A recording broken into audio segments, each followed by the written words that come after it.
Congress party ने साथ ले लिया होता तो परिवर्तन और परिणाम दूसरे होते। नहीं, अगर मेरी बातचीत से लग रहा हो कि आंख दिखा रहा हूं तो नहीं होगा ऐसा। मैंने कोशिश की है कि अपनी बात को रखूं और कांग्रेस को कोई आंख नहीं दिखा रहा। तेलंगाना में उम्मीद नहीं थी लेकिन परिवर्तन हुआ। मध्य प्रदेश में क्योंकि भाजपा की सरकार थी, अगर कांग्रेस पार्टी ने साथ ले लिया होता तो परिवर्तन और परिणाम दूसरे होते। राजस्थान में परिवर्तन हुआ है, छत्तीसगढ़ में परिवर्तन हुआ है। तो ये चुनाव का संदेश परिवर्तन का है। और जहां तक जाति गणना का सवाल है, क्योंकि आप कांग्रेस पार्टी के लेकर के कह रहे हैं, इस देश की जनता जो जागरूक लोग हैं वो ये जानते हैं कि जाति गणना अगर किसी ने रोकी थी तो वो कांग्रेस पार्टी ने रोकी थी।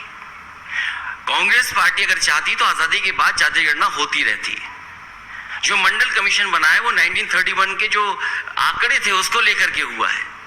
तो कांग्रेस पार्टी को लेकर के चिंता का सवाल था, विषय उनका नहीं था, लेकिन उन्होंने उस मुद्दे पे आए। तो ये सबसे बड़ा लोकतंत्र का मैं चमत्कार कहूंगा कि कांग्रेस पार्टी भी अब जाति गणना की बात कर रही है।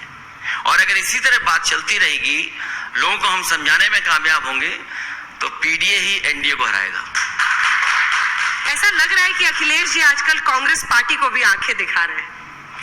नहीं, अगर मेरी बातचीत से लग रहा हो कि आंख दिखा रहा हूं तो नहीं होगा ऐसा। मैंने कोशिश की है कि अपनी बात को रखूं और कांग्रेस को कोई आंख नहीं दिखा रहा। कांग्रेस ने परिणाम देख लिया है, अब सबको साथ लेके चलेंगे।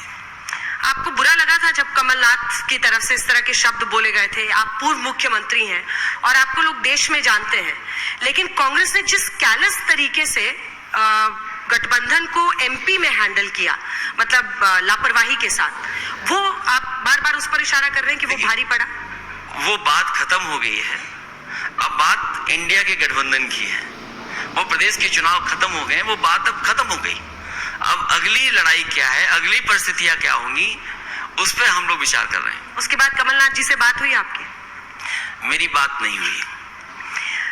क्या आपको लगता है कि कांग्रेस पार्टी ने कर्नाटक की जीत के बाद जो दूसरी मीटिंग हुई थी इंडिया गठबंधन की, वो बेंगलुरु में हुई थी, और ऐसा लग रहा था कि कांग्रेस पार्टी उस समय अपर हैंड के साथ पूरे गठबंधन में हावी हो रही है?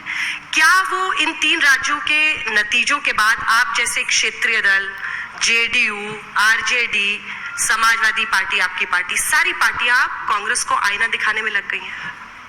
राजनीति में कोई किसी को आईना नहीं दिखाता है। जनता सर्वोपरि है। जनता जो चाहती है वो बात हम लोग को कहना पड़ेगा। अगर जनता को पसंद है पीडीए तो हम पीडीए की बात करेंगे। जो जनता को एक जमाने में अच्छे दिन पसंद थे, लेकिन वो कथनी थी, वचन नहीं था। अगर बीजेपी का हम आकलन करेंगे तो उनका केवल कथन था, नारा था, उनका वचन नहीं था। तो क्या अच्छे दिन आ गए?